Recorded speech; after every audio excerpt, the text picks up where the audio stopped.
লন্ডনে তারেক রহমান ও প্রধান উপদেষ্টার বৈঠকের পর সরকার ও বিএনপির যৌথ বিবৃতি প্রদান এ বিষয়টি সরকারের নিরপেক্ষতাকে প্রশ্নবিদ্ধ করে কিনা? যে কোনো বৈঠক, সংলাপ, যৌথ বিবৃতি, আলোচনা, এটা গণতন্ত্রের পথে গুরুত্বপূর্ণ মাইলফলক। আমি মনে করি যে লন্ডনে যে বৈঠকটি হয়েছে, এই বৈঠকে নিশ্চয়ই আমাদের দেশের উন্নতি, অগ্রগতি, চমৎকার নির্বাচন, ভালো নির্বাচন, রাষ্ট্র সংস্কার, গণহত্যাকারীদের বিচার, সকল বিষয় আলোচিত হয়েছে। আমাদের প্রধান উপদেষ্টা ডক্টর ইউনূস সাহেব এপ্রিলে ঘোষণা করেছেন নির্বাচন। আমাদের বিএনপির ভারপ্রাপ্ত চেয়ারম্যান তারেক রহমান সাহেব এগিয়ে আনার জন্য, রোজার আগে আনার জন্য আগ্রহ প্রকাশ করেছেন। হতেই পারে, কিন্তু আমাদের প্রধান উপদেষ্টা পরিষ্কারভাবে বলেছেন যে রাষ্ট্র সংস্কার, যেই গণ অভ্যুত্থান সৃষ্টি হয়েছে, রক্তস্নাত গণ অভ্যুত্থান, হাজারো মানুষের রক্তের উপর দিয়ে, হাজার হাজার মানুষের জীবন দেওয়ার মধ্য দিয়ে যে গণ অভ্যুত্থান সৃষ্টি হয়েছে, 24-এর গণ অভ্যুত্থানে গণমানুষের যে আকাঙ্ক্ষা, সে আকাঙ্ক্ষাগুলি বাস্তবায়নের পথের যদি অগ্রগতি হয়, দেশে গণহত্যাকারীদের বিচার দৃশ্যমান হয়, লুটপাটকারীদের বিচারটা দৃশ্যমান হয়, তাহলে এই দৃশ্যমান জিনিসগুলি যদি মানুষের সম্মুখে চলে আসে, তখন নির্বাচন হতে পারে। কিন্তু এখানে আমার একটা ভিন্ন বক্তব্য আছে। যারা ইতিপূর্বে 3টা নির্বাচন করেছে, যারা কন্ডাক্ট করেছে, নির্বাচন কমিশন, রিটার্নিং অফিসার, সহকারী রিটার্নিং অফিসার, তৎকালীন ডিসিএসপিরা, পুলিশ বাহিনী, তৎকালীন সামরিক বাহিনীর অফিসাররা, তৎকালীন যারা প্রিসাইডিং অফিসার হিসেবে যারা দায়িত্ব পালন করেছে, ভোট চুরির সাথে যারা যুক্ত ছিল সরাসরি ভাবে, তাদেরকে বিচারের কাঠগড়ায় দাঁড় করানোর আগে একটা সুষ্ঠু নির্বাচন হতে পারে না।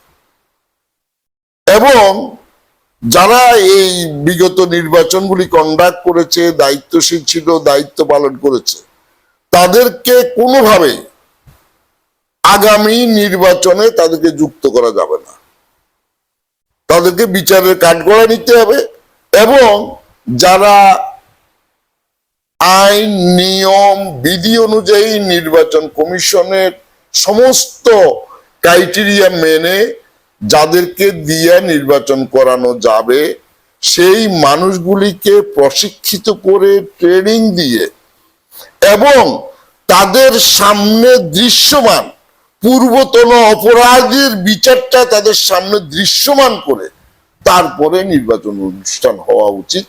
তাহলে মানুষ নির্বিঘ্নে, নিরাপদে, স্বাধীনভাবে তার ভোটাধিকার প্রয়োগ করতে পারবে। নির্বাচনটা সুন্দরভাবে হবে, সঠিকভাবে হবে। নির্বাচন মানে এই সিল মারা হবে না, নির্বাচন মানে অন্যায় হবে না, নির্বাচন মানে সহিংসতা হবে না, নির্বাচন মানে একটা আনন্দ উৎসব হবে। ওই আনন্দ উৎসবের নির্বাচন যেন হয় বাংলাদেশে, তার জন্য ভালোভাবে প্রস্তুতি নিয়ে, সময় নিয়ে এবং প্রবাসীদেরকে ভোটার অধিকার দিয়ে আমাদের নির্বাচন অনুষ্ঠানের দিকে এগিয়ে যাওয়া উচিত।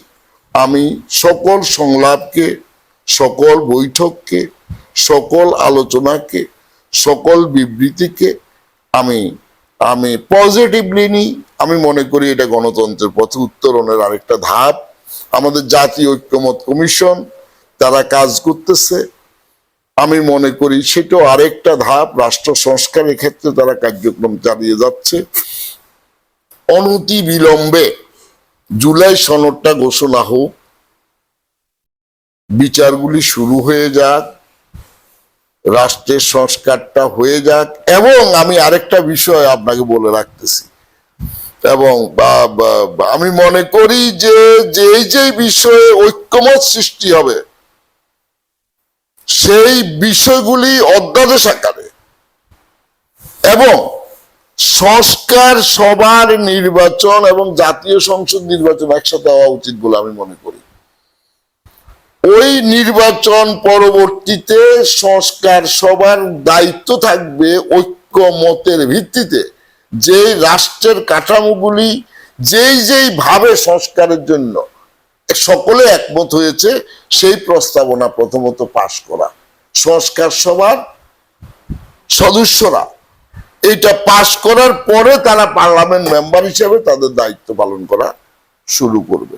আমি মনে করি একই সাথে সংস্কার সভার নির্বাচন এবং জাতীয় সংসদ নির্বাচন একই সাথে হওয়া উচিত। একই ব্যক্তি, একই নির্বাচন, নামকরণটা হবে সংস্কার সভার নির্বাচন ও জাতীয় সংসদ নির্বাচন। অর্থাৎ নিশ্চিতভাবে আমরা কারো উপরে নির্ভর করতে হবে না, কেউ কাটা ছেঁড়ার কোনো সুযোগ পাবে না। আমরা এইরকম একটা পদ্ধতির মধ্য দিয়ে আমাদের নির্বাচনী কাজ সম্পন্ন করতে চাই। আপনাকে অনেক ধন্যবাদ।